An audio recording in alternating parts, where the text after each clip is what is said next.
अब तक हमको गुमराह किया गया, अभी तक हमको वोट नहीं देने दिया गया। एक गहरी साजिश के तहत कहीं ये मतदाता हो जाएंगे तो पंच, सरपंच, मुखिया, जिला परिषद में चुनाव जीत के एमएलसी बन जाए। गरीब गुरबा जीत कर आएगा।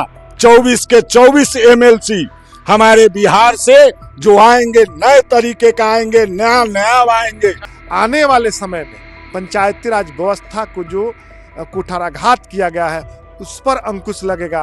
वैसे लोग जो मनसा पाल के रहते हैं कि हमें किसी ने इन केन प्राकरेन सत्ता में स्थानीय निकाय से जीत के जाना है, उन लोगों पर ग्रहण पैदा हो जाएगा। नमस्कार, प्रभात खबर में आपका स्वागत है। मैं हूं आपके साथ राजकमल। बिहार में एमएलसी का चुनाव होने वाला है और स्थानीय निकाय से जो एमएलसी चुनकर जाते हैं उनमें 24 सीटों पर इस बार बड़ा उलटफेर देखने को मिल सकता है, क्योंकि भारत सरकार ने बड़ा आदेश जारी कर दिया है। अब पंच सरपंच भी अपना निर्णय लेंगे, अपना मताधिकार करेंगे और फैसला लेंगे कि आखिर किसे वो सदन में भेजेंगे। इस पूरे मामले पर बातचीत करने के लिए हमारे साथ बिहार संघ के पंच सरपंच संघ के अध्यक्ष हैं, मुखिया संघ के भी अध्यक्ष हैं।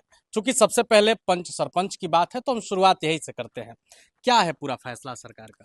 ये भारत सरकार पंचायती राज मंत्रालय ने ये पत्र मुझे प्रेषित कर स्पष्ट किया है कि बिहार के निर्वाचित जनप्रतिनिधि पंच, सरपंच, उप सरपंच को भी मतदाता बनने का मौलिक अधिकार प्राप्त है। और मैं मतदाता हूं, चूंकि मैं पंचायत से चुनाव जीत कर आता हूं और अब तक वर्ष 2006 से मेरा चुनाव हुआ, अब तक हमको गुमराह किया गया।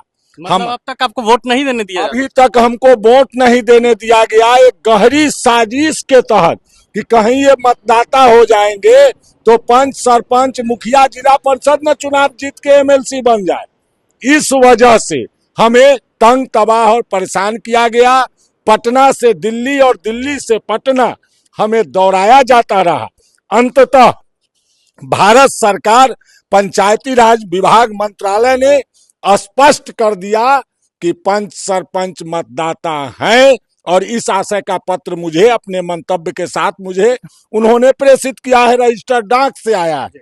आज हम लोगों ने मुख्य सचिव बिहार एवं मुख्य निर्वाचन अधिकारी बिहार को हम लोगों ने पत्र दिया है कि इस पत्र के आलोक में बिहार के सभी 1,23,000 लगभग पंच, सरपंच और उप सरपंचों को मतदाता सूची में शामिल किया जाए और हमें भी वह मौलिक अधिकार प्राप्त हो जिससे कि स्थानीय निकाय एमएलसी चुनाव में हम मतदान कर सकें और अपने लिए, सदन के लिए एक योग्य व्यक्ति को चुनाव जिताकर भेजे जो पंचायत और ग्राम कचहरी की आवाज बने, मेरा काम करे। अब गांव का बेटा, पंचायत का बेटा सदन में बैठ एकदम गरीब गुरबा जीत कर आएगा। 24 के 24 एमएलसी हमारे बिहार से जो आएंगे, नए तरीके का आएंगे, नया नया आएंगे और हमारा काम करेंगे। एमएलसी चुनाव में काफी बात होती है कि धन बल का भी प्रयोग किया जाता है। क्या लगता है आप लोगों के साथ ऐसा खेल नहीं होगा? ये पत्र स्पष्ट कर दिया है कि धन बल जनबल के आगे घुटना टेकेगा और गरीब गुरबा चुनाव जीत कर आएगा, एमएलसी बनेगा। गरीब गुरबा एमएलसी बनेगा। मुखिया संघ के अध्यक्ष हैं, आप इस फैसले पर क्या कहना चाहते हैं? देखिए, यह फैसला सराहनीय है, स्वागत योग्य कदम उठाया गया है पंचायती राज मंत्रालय के द्वारा और यह पहले हो जाना चाहिए था। इस पत्र को जिस प्रकार से यह निर्णय को प्रभावित करने का काम किया गया, जबकि लोक प्रतिनिधित्व अधिनियम 1950 की शेड्यूल 4 में स्पष्ट किया गया है और उसी पत्र के शेड्यूल 4 के आलोक में ही पंचायती राज मंत्रालय के द्वारा स्पष्ट कहा गया है कि जो हमारे पंच और सरपंच हैं वह पंचायत के प्रतिनिधि माने जाते हैं। इसलिए पंचायत प्रतिनिधि जब माने जाते हैं तो उनको मताधिकार से वंचित क्यों किया गया? तो अब तो रास्ता खुल गया है। अब ये मतदाता कोई अलग से कानून में संशोधन की आवश्यकता नहीं है, सीधे वह मतदाता बनेंगे और उसका पत्र सभी जगह जारी कर दिया गया है, दे दिया गया है। अब चूंकि देखिए, दो चीजें स्पष्ट आपको बताना चाहते हैं कि पंचायती राज व्यवस्था में कालांतर में और वर्तमान में जो स्थितियां उत्पन्न हुई कि पंचायती राज व्यवस्था के बारे में कोई सशक्त तरीके से आवाज हमारे जो 24 स्थानीय निकाय से जुड़े प्रतिनिधि हैं वह नहीं उठा पाते थे सही तरीके से। कारण कुछ लोग उठाते थे, कारण ये था कि वह हमारे बीच से चुनाव जीत कर नहीं जाते थे।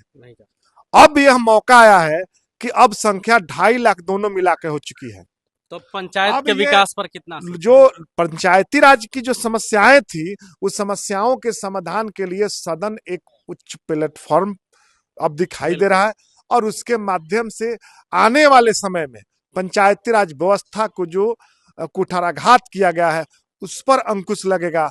और ये मतदाता जब बन जाएंगे तो निश्चित रूप से वैसे लोग जो मनसा पाल के रहते हैं कि हमें किसी ने इन केन प्राकरेन सत्ता में स्थानीय निकाय से जीत के जाना है, उन लोगों पर ग्रहण पैदा हो जाएगा और वैसे लोग चुनाव में आएंगे जो हम लोगों के बीच का हो, चाहे वो वार्ड सदस्य हो, मुखिया हो, पंच हो, सरपंच हो, जिला पार्षद हो या अन्य लोग हो, और वैसे लोगों को हम लोग मौका देने का काम करेंगे। और पूरे बिहार में यह सबसे बड़ी जीत है और सबसे बड़ी उपलब्धि है कि पंचायती राज व्यवस्था में नए साथियों को मौका मिला। और जो पंचायती राज व्यवस्था के तहत जो मंत्रालय ने पत्र जारी किया है उसमें स्पष्ट भी कर दिया गया है कि इसमें कहीं से भी कानूनी संशोधन की आवश्यकता नहीं है।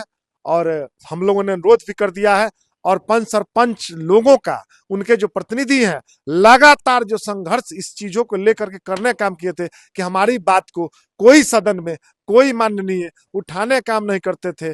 अब हमारा प्रतिनिधि होगा और उसको हम लोग उनके माध्यम से उठाने काम करेंगे। यह बहुत बड़ी जीत है और इसके लिए पंचायती राज मंत्रालय को भी साधुवाद और बिहार सरकार और राज्य निर्वाचन आयोग अविलंब उच्च कार्रवाई करे। पंचायती विभाग का बहुत बड़ी जीत है। बिहार के अब पंच सरपंच भी अपना एमएलसी चुनेंगे और बिहार में जो पंचायती स्तर पर जो काम होता है उसमें विकास तेजी से आएगी। फिलहाल इस खबर पर, इस भारत सरकार के फैसले पर आपकी क्या राय है? आप अपनी राय कमेंट बॉक्स में रखेंगे। वीडियो देखने के लिए आपका धन्यवाद। प्रभातखबर.com, विश्वास वही, रफ्तार नहीं।